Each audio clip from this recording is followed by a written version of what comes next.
అందరికీ నమస్కారం అండి. ఈ రోజు మనం కె వాసవదత్త రమణ గారు రచించిన నాణెం వెనుక అనే ఓ చక్కటి కథను విందాం. ఇక కథలోకి వెళ్దాం. కింద కారు హారను బోయిమంటూ మోగింది. మంచం మీద కూర్చుని పుస్తకం చదువుకుంటున్న శ్రావ్య మేడ మీద నుంచి కిటికీ కర్టెన్ తొలగించి కిందకు చూసింది. ఎదురింటి మేడ మీద ముందు తెల్లటి మారుతి కారు ఆగి ఉంది. అప్పుడే గేటు తెరుచుకుని ఎదురింటి ప్రభావతి వడివడిగా వచ్చి కారులో కూర్చుంటోంది. కారు కదిలి వెళ్లే వరకు చూసి కిటికీ కర్టెన్ దగ్గరగా వేసి, చిచి, ఎంత బరితెగించిన ఆడది అంది శ్రావ్య మంచం మీద కూలబడుతూ. ఎవరు? ఆశ్చర్యంగా అడిగింది పద్మజ. ఇంకెవరు? అదే ఆ ఎదురింటావిడ ప్రభావతి. రోజు ఎవరో ఒకరు కారు పంపుతారు. చక్కగా సింగారించుకుని ఏ సిగ్గు లేకుండా అర్ధరాత్రులు పోతుంది. తెల్లవారి గుట్టు చప్పుడు కాకుండా ఇంటికి చేరుతుంది. చిచి, ఆమెను చూస్తుంటే నాకు ఒళ్ళు కంపరంగా ఉంది. నిజానికి ఆడజాతికి చేడపరుగులు ఇలాంటి వాళ్లే ఆవేశంగా అంది శ్రావ్య. విషయం అర్థమై, అబ్బా శ్రావ్య, ఏంటా అర్థం పర్థం లేని ఆవేశం? మరీ టూ మచ్గా బిహేవ్ చేస్తున్నావు. అయినా ఆమె పర్సనల్ విషయాలు మనకెందుకు చెప్పు, ఊరికి టైం వేస్ట్ తప్ప అంది పద్మజ. ఆమె మాటలకు కస్సుమంటూ లేచింది శ్రావ్య. అలా అంటామేమిటి పద్దు? అసలు ఇలాంటి ఆడవాళ్ళని షూట్ చేసి పడేయాలి. చాలే శ్రావ్య, ఎవరి జీవితాన్ని వాళ్లకు నచ్చినట్టు గడుపుతారు. మనకి అలా ఒకళ్ళని విమర్శించే హక్కు లేదు. అయినా పాపం ఆమెకేం బాధలున్నాయో. ఎంతో దుర్భర పరిస్థితుల్లో తప్ప సరదాకి ఒళ్ళమ్ముకునే ఆడవాళ్లు మన దేశంలో చాలా తక్కువ. ఏంటి నువ్వు ఇంజనీరింగ్ స్టూడెంట్ అని మర్చిపోయి సోషల్ వర్కర్లా మాట్లాడుతున్నావు? ఆమె తరపున వకాల్తా బాగానే పుచ్చుకున్నావే. మరైతే ఆమె గొడవ మనకెందుకులే గాని, రేపు మనకి ఫైనల్ ఎగ్జామ్స్. మన చదువు కంటిన్యూ చేయడం బెటరేమో పద్మజ నవ్వుతూ అంది. శ్రావ్య ఇంకేం మాట్లాడకుండా పుస్తకం తీసింది. శ్రావ్య పద్మజ ఇద్దరూ పుట్టి పెరిగింది ఒకే ఊళ్ళో. అందుకే ఇద్దరు కలిసి ఇంజనీరింగ్ ఒకే కాలేజీలో చేరారు. కానీ హాస్టల్లో ఫుడ్ పడకపోవడంతో అపార్ట్మెంట్ అద్దెకి తీసుకున్నారు. ఇంటి వాళ్ళు కూడా మంచివాళ్లు. పద్మజకి కొద్దిగా దూరపు బంధువులు. ఏ కూరో పచ్చడో పంపుతూ రెగ్యులర్గా వాళ్ల యోగక్షేమాలు కనుక్కుంటూ ఉంటారు. ఇంటి యజమాని మాటల్లో ఎదురింటి ప్రభావతి విషయాలు తెలిసాయి శ్రావ్యకి. అప్పట్నుంచి ఆమెను చూస్తేనే ఆమెకి చాలా కోపం, అసహ్యం. అబ్బా శ్రావ్య, ఎందుకంత ఆవేశం నీకు? అన్నీ లైట్గా తీసుకోవాలి. ఆమెను చల్లబరచడానికి పద్మజ ప్రయత్నించింది. కాని శ్రావ్య ఎంతకీ ఒప్పుకునేది కాదు. కాని శ్రావ్య ఆవేశానికే కాదు, స్నేహానికి, ఉత్సాహానికి మారుపేరు. అందుకే శ్రావ్య అంటే పద్మజకి చాలా ఇష్టం. కాలేజీలో చాలా సరదాగా అందరితో కలిసిపోతుంది. అలాగే చదువులోనూ శ్రావ్యకి ఎప్పుడూ ఫస్ట్ మార్కులే. హాయ్ శ్రావ్య, కాలేజీ సెక్రటరీ నందు పలకరించాడు. హాయ్ నందు, హుషారుగా అంది. శ్రావ్య, రేపు లాస్ట్ డే ఆఫ్ ఎగ్జామ్స్. రేపు రాత్రికి సినిమా డిన్నర్ అరేంజ్ చేశాం. అరే నందు, కుదరదు. రేపు రాత్రికి నేను పద్మజ ఊరు వెళ్ళిపోదాం అనుకుంటున్నాం. నోనో, అలా అంటే ఎలా? ఎల్లుండి మార్నింగ్ వెళ్ళండి. కుదరదు నందు. Nothing doing. ఏం పద్మ, నువ్వు మాట్లాడవే? మీరిద్దరూ రేపు మాతో జాయిన్ అవుతున్నారు, సరేనా? దబాయింపుగా అన్నాడు. చివరికి ఒప్పుకోక తప్పలేదు ఇద్దరికి. మొత్తం ఆడపిల్లలు మగపిల్లలు కలిసి అంతా 20 మంది దాకా పోగయ్యారు. ఆటలతో పాటలతో ఆ సాయంత్రం అంతా ఎంజాయ్ చేశారు. డిన్నర్ పూర్తయ్యేటప్పటికీ రాత్రి 11 దాటింది. ఎవరికి వారు దొరికిన ఆటో ఎక్కేసి బాయ్ చెబుతూ వెళ్లిపోయారు. అబ్బా శ్రావ్య, కబుర్లలో పడి ఇంకా లేట్ చేస్తున్నావు. మిగతా వాళ్ళందరూ హాస్టల్స్కు వెళ్తున్నారు. కానీ మన రూట్ వేరే, విసుక్కుంది పద్మజ. డోంట్ వరీ పద్మ, నేను వినోద్ మిమ్మల్ని ఇంటి దగ్గర డ్రాప్ చేస్తాం, నందు అన్నాడు. వద్దులే నందు. శ్రావ్య, మనం ఈ రాత్రికి హాస్టల్లో ఉండిపోదాం. పొద్దున్నే మన రూమ్కి వెళ్దాం, పద్మజ వారింపుగా అంది. అబ్బా పద్దు, వాళ్ళు డ్రాప్ చేస్తామంటున్నారు కదా, రూమ్కి వెళ్ళిపోదాం. అరే పొద్దున్నే ఫస్ట్ బస్కి ఎక్కేస్తే హాయిగా లంచ్ టైంకి మన ఇంటికి వెళ్ళిపోదాం. శ్రావ్య అభ్యంతరం పెట్టింది. పద్మజకి ఇష్టం లేకపోయినా ఇంకేం తిరస్కరించలేదు. మౌనంగా వినోద్ బైక్ మీద ఎక్కి కూర్చుంది. చెలో శ్రావ్య, నందు హుషారుగా అన్నాడు బైక్ స్టార్ట్ చేసి. కొంచెం దూరం వెళ్లేటప్పటికీ నిర్మానుష్యమైన రోడ్డు, చీకటి రాత్రి. బైక్ మీద స్పీడ్గా వెళ్తుంటే శ్రావ్యకి హాస్టల్కి వెళ్లిపోయి ఉండాల్సిందేమో అనిపించింది. నందు, కొంచెం నెమ్మదిగా డ్రైవ్ చేయి, ఎగిరిపోతున్న చున్నీని గట్టిగా అదిమి పెడుతూ అంది. అతను గట్టిగా నవ్వుతూ, శ్రావ్య, అసలు స్పీడ్ ఇది కానే కాదు. నందు ప్లీజ్, నాకు భయమేస్తుంది. డేరింగ్ గర్ల్వి, నీకు భయమా? అదేమిటి ఈ వైపుకి తిప్పావు? ఇది మరీ కంకర్ రోడ్డు, మెయిన్ రోడ్ నుంచి వెళ్దాం. అరే ఏమిటా కంగారు? శ్రావ్య, నా మీద నీ అభిప్రాయం ఏమిటి? సడన్ గా అడిగాడు అతను. ఏముంది, యు ఆర్ మై ఫ్రెండ్ అంది. అంతేనా శ్రావ్య, ఇంకేం లేదా? అతని మాటల్లో డిసప్పాయింట్మెంట్. అంటే? ఆశ్చర్యంగా అంది. నా మనసులో మాట చెప్పనా?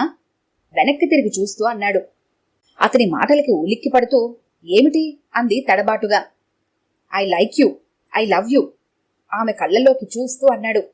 సారీ నందు, ఐఎమ్ ఆల్రెడీ రిజర్వ్డ్ మా బావకి లేని చిరునవ్వును పెదాల మీదకి తెచ్చుకుంటూ అంది. ఓ, ఇట్స్ మై బ్యాడ్ లక్ నిరాశగా అన్నాడు. శ్రావ్య, నాకే హోపు లేదా? మళ్ళీ అతనే అడిగాడు. నందు, మా బావ అమెరికా నుంచి రాగానే మా పెళ్లి గబగబా అంది. ఆ చీకట్లో అతని ప్రపోజల్ ఆమెని టెన్షన్ పెడుతోంది. నిమిషం మౌనం తర్వాత ఇక వెళదామా అంది. నాకైతే నిన్ను వదిలి వెళ్లాలనిపించడం లేదు శ్రావ్య. ఇన్నాళ్లుగా నువ్వు మీ బావ విషయం నాతో చెప్పకుండా నన్ను చాలా మోసం చేశావు. అతని మాటల్లో వింత ధ్వని. నందు, ప్లీజ్ ఫర్గెట్ ఇట్. మనం మంచి స్నేహితుల్లా విడిపోదాం పదా చిరాగ్గా అంది. విసురుగా బైక్ స్టార్ట్ చేశాడు అతను. కాసేపటికి అతని బైక్ స్పీడ్కి ఆమెకి భయంతో గడ్డకట్టుకుపోతున్నట్టు అనిపించింది. గుండె దడగా అనిపించింది ఆమెకు. నందు, మళ్ళీ రూట్ మార్చావు, ఎందుకిలా? శ్రావ్య, నీతో ఇంకా కాసేపు ఉండాలనిపిస్తోంది. ఇంక మళ్ళీ మనం కలవం. ఇవాళ నీతో గడిపే లాస్ట్ డే, మనం విడిపోతాం కదా అన్న మాట తలుచుకుంటేనే నాకు చాలా బాధగా ఉంది. అతను చాలా అప్సెట్లో ఉన్నాడు. నందు, పిచ్చిగా మాట్లాడుకు. ఇంత రాత్రివేళ ఇలా రోడ్డు మీద తిరగటం మరీ టూ మచ్. పద, నన్ను అపార్ట్మెంట్ దగ్గర డ్రాప్ చేయి. శ్రావ్య, కాసేపు నీతో గడపాలనుందని చెప్పాను కదా, నా రూమ్కి వెళదామా?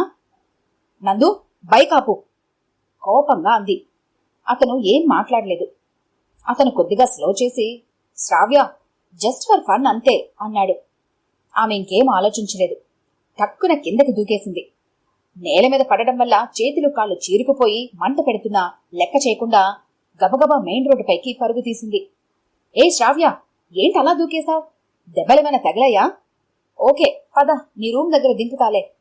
వెనక నుంచి వచ్చి ఆమె చెయ్యి గట్టిగా పట్టుకుంటూ అన్నాడు నందు. అతను చెయ్యి పట్టుకోవడంతో ఒక్క క్షణం ఆమె మెదడంతా స్తంభించిపోయింది. నో, నువ్వేం డ్రాప్ చేయనక్కర్లేదు. Get lost. మళ్ళీ నీ ముఖం నాకెప్పుడు చూపించుకో. కోపంతో వణికిపోతూ గట్టిగా అరిచింది. అతను ఒక్క ఉదుటున కింద పడిపోయాడు. అంతే, ఇక వెనక్కి కూడా తిరిగి చూడకుండా జింకలా పరిగెట్టింది. దూరంగా మెయిన్ రోడ్ మీద కారు వస్తున్నట్టు కనిపించగానే శ్రావ్యకి ప్రాణం తిరిగొచ్చినట్లయింది. స్టాప్ స్టాప్ చేతులు గట్టిగా ఊపింది కారుకి అడ్డంగా పరిగెడుతూ. కారు ఆగగానే, ప్లీజ్ హెల్ప్ మీ, నేను ట్రబుల్లో ఉన్నాను, నన్ను కొంచెం సెంటర్ వరకు డ్రాప్ చేయండి ప్లీజ్. కళ్లల్లో నీళ్లు తిరుగుతుండగా అంది, కార్ డోర్ హ్యాండిల్ గట్టిగా పట్టుకొని. ఇంతలో డోర్ తెరుచుకొని దిగుతున్న మనిషిని చూడగానే ఆమె కళ్ళు భయంతో వెడల్పయ్యాయి. ఆమె ఎదురింటి ప్రభావతి. పక్కన ఇంకొకతను బాగా తాగినట్టున్నాడు. వాట్? ముద్దగా అంటున్నాడు. పొయ్యిలోంచి లేచి పెనంలో పడ్డానా? ఆయాసంతో రొప్పుతున్న శ్రావ్యకి ఇక నోట మాట రాలేదు. కారు ఆగి ఉండటం, తన వైపు చూపిస్తూ శ్రావ్య కారులో ఉన్నవాళ్ళకి ఏదో చెబుతూ ఉండటం దూరం నుంచి చూస్తున్న నందుకి ఏం చేయాలో అర్థం కాలేదు. ఏమా, ఏమైంది? ఆమె శ్రావ్యని దగ్గరకు తీసుకుంటూ అందామే. అంతలో అప్పుడే ఆమె శ్రావ్యని గుర్తుపట్టి ఆశ్చర్యపోతూ, అరే, నువ్వు మా ఎదురింట్లో ఉండే అమ్మాయివి కదూ, రా కారెక్కు. ఏమండి, మీరు ముందుకెళ్ళి కూర్చోండి, ఆ అమ్మాయి నాతో వెనక కూర్చుంటుంది అంది. మొద్దుబారిపడి మెదడులో జరుగుతున్న పరిణామాలు ప్రేక్షకురాలుగా చూస్తూ ఉండిపోయింది శ్రావ్య. కారెక్కి ఓ మూలకు ఒదిగి కూర్చుంది. ముందు గొయ్యి వెనక నుయ్యిలా ఉంది ఆమె పరిస్థితి. ఏమ్మా, నీ పేరేమిటి? శ్రావ్య. శ్రావ్య, చదువుకున్న అమ్మాయివి. ఇంత అర్ధరాత్రి వేళ ఒంటరిగా ఇలా అబ్బాయితో బయట తిరగచ్చా? ఎంత ప్రమాదం తప్పింది? మందలింపుగా అంది. రోజు ఆమెను అసహ్యించుకునే తను ఇవాళ ఆమె ముందు అసహ్యకరమైన పరిస్థితిలో దొరికిపోయింది. పోన్లే, జరిగిందేదో జరిగిపోయింది. ఎక్కువగా ఆ విషయం గురించి ఆలోచించుకో. అలాగే ఇవాళ జరిగిన విషయం గురించి ఎవరికీ చెప్పకు. అందరూ నిన్నే తప్పుపడతారు. ఆడదెప్పుడు తన జాగ్రత్తలో తను ఉండాలి. యుగ యుగాలుగా జరుగుతుంది అదే కదా. ఎన్ని తరాలైనా అంతే. ఎటువంటి మార్పు రాదు నిట్టూరుస్తూ అంది. శ్రావ్య మనసులో నెమ్మదిగా భయం మాయమై ఆశ్చర్యం చోటు చేసుకుంది. కొంచెం తేరుకొని జరిగిందంత క్లుప్తంగా చెప్పింది ఆమెకు. పోన్లే, నువ్వు లేచిన వేళ బావుంది. లేకపోతే ఈ అర్ధరాత్రి ఎలా ఇంటికి చేరేదానివో. మంచి జ్ఞాపకాలతో మీ ఊరు వెళ్ళి హాయిగా పెళ్లి చేసుకో. నీ జీవితంలోని ఈ పీడకలను ఇక్కడితో మర్చిపో. కారు ఇంటి దగ్గర ఆగగానే, మీ రుణం ఎప్పటికీ తీర్చుకోలేను. ఆమెకు 2 చేతులు జోడిస్తూ కృతజ్ఞతగా అంది. వద్దమ్మా, నాకంత అర్హత లేదు. నిన్ను రక్షించే అవకాశం ఆ దేవుడు నాకిచ్చాడు. కాని అదే నా విషయంలో ఇలా జరిగినప్పుడు దేవుడు నాకు అన్యాయం చేశాడు. తన కళ్ళెదురుగుండా జరుగుతున్న ఘోరాన్ని ఆపలేని నా చేతకాని మొగుడు నాకు విడాకులిచ్చి మళ్లీ పెద్ద మగాడిలా ఇంకో పెళ్లి చేసుకున్నాడు. కన్న పాపానికి నా 2 ఆడపిల్లల ముఖాన్ని చూసి చావలేక, నేను చెయ్యని పాపానికి నన్ను సమాజం పుల్లబొడుస్తుంటే భరించలేక నరకయాతన అనుభవించాను. నా పిల్లలిద్దరినీ చదువుల కోసమంటూ నా నీడ కూడా వాళ్ల మీద పడకుండా నా నుంచి దూరంగా వేరే ఊళ్ళో వదిలేసి వచ్చి ఇక్కడ జీవచ్ఛవంలా బ్రతుకుతున్నాను. చివరికి నన్ను సమాజం వెలివేస్తే నా బతుకు తెరువు కోసం ఇది తప్పలేదు అందామె వణుకుతున్న కంఠంతో. ఆమె జీవిత వ్యధవిని చలించిపోతూ అలానే చాలాసేపు నిలబడిపోయింది శ్రావ్య. కారు కదిలి వెళ్లిపోయింది. ఎంత ఘోరమైన ప్రమాదం తప్పిపోయిందో అనుకుంటూ గబగబా సెంట్రల్ లాక్ తాళాలు తీసుకుని నిద్రపోతున్న పద్మజ పక్కన పడుకుంది. అలసిన ఆమెకి క్షణంలో నిద్రపట్టింది. శ్రావ్య, లే, బస్సు టైం అయిపోతుంది. పద్మజ రెడీ అయిపోయి శ్రావ్యని లేపింది. బద్ధకంగా లేచింది. రాత్రి జరిగిన సంఘటనలన్నీ వరుసగా గుర్తుకు రాగానే మనసంతా ఒక్కసారిగా కలతబారింది. రాత్రి మరీ అంత లేట్ అయిందేమిటి?